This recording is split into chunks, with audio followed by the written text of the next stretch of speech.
Gainera, orrialdearen diseinuaz gain, beste hainbat gauza aldatu ditzakegu. Esaterako, koloreak, bai orrialde osoarenak, kabezerarenak,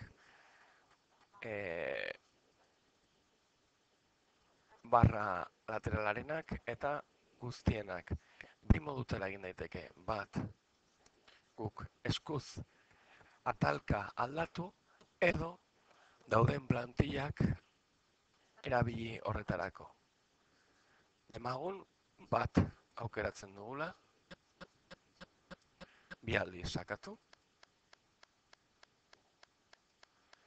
gorde aldaketak, eta behin aldaketak gordeta daudenean,